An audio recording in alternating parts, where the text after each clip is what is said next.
America যদি ইরানের পারমাণবিক বোমা মারে তবে প্রথম আঘাতে কত মানুষ মারা যাবে জানেন? 10 থেকে 15 কোটি মানুষ। কিন্তু না, তারা শুধু মরবে না, তারা বাষ্পীভূত হয়ে যাবে। হ্যাঁ, একদম বাষ্প। কল্পনা করুন, যদি এই বোমা তেহরানের উপর পড়ে, পুরো শহরটাই উবে যাবে এক মুহূর্তে। তেহরানের পাশের এলাকাগুলো, ইস্পাহান থেকে শুরু করে কাশান পর্যন্ত, সেখানে মানুষের চামড়া ঝরে পড়তে শুরু করবে। মিনিটের মধ্যে প্রথমে ভয়াবহ ফোস্কা পড়বে শরীরে, তারপর চামড়া এমনভাবে খসে পড়বে যেন কাগজের টুকরো ঝরছে। পারমাণবিক অস্ত্রের ভয়াবহতা বোঝার জন্য একটা তথ্য জানা দরকার। যখন এই বোমা বিস্ফোরিত হয় তখন এর তাপমাত্রা সূর্যের পৃষ্ঠের তাপমাত্রার চেয়েও বেশি হয়। ভাবুন তো, সূর্যটা যদি সরাসরি আপনার মাথার উপর চলে আসে তখন কি হবে? আপনি কি করবেন? কোথায় পালাবেন?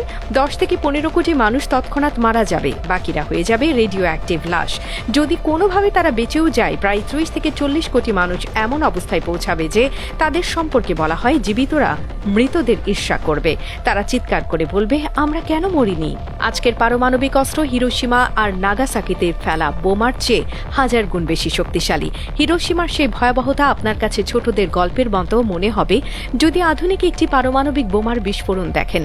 পারমাণবিক যুদ্ধ কখনো ধীরে ধীরে বাড়ে না। একবার শুরু হলে প্রতিটি পক্ষ তার সবচেয়ে বড় এবং সবচেয়ে ধ্বংসাত্মক অস্ত্রটি সবার আগে নিক্ষেপ করে, কারণ সবাই জানে শত্রু যদি বেঁচে যায় তাহলে সে ছাড়বে না, তাই প্রথম আঘাতেই শেষ করতে হবে।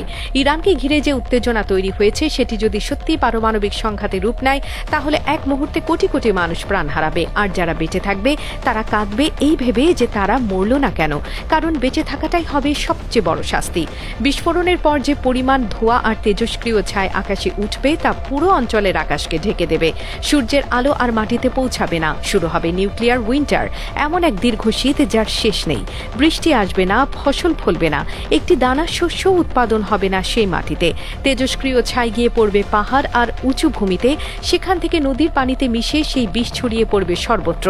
যে নদীগুলো ছিল প্রাণের উৎস সেগুলো হয়ে যাবে বিষের ধারা। এক ফোঁটা পানিও পান করা যাবে না। পুরো অঞ্চল পরিণত হবে পারমাণবিক মরুভূমিতে, যেখানে কোনোদিন আর কিছু জন্মাবে না, কেউ বাস করতে পারবে না। আর এই তেজস্ক্রিয়তা শুধু যুদ্ধরত দেশগুলোতে সীমাবদ্ধ থাকবে না, বাতাসে ভেসে পুরো পৃথিবীকে গ্রাস করবে।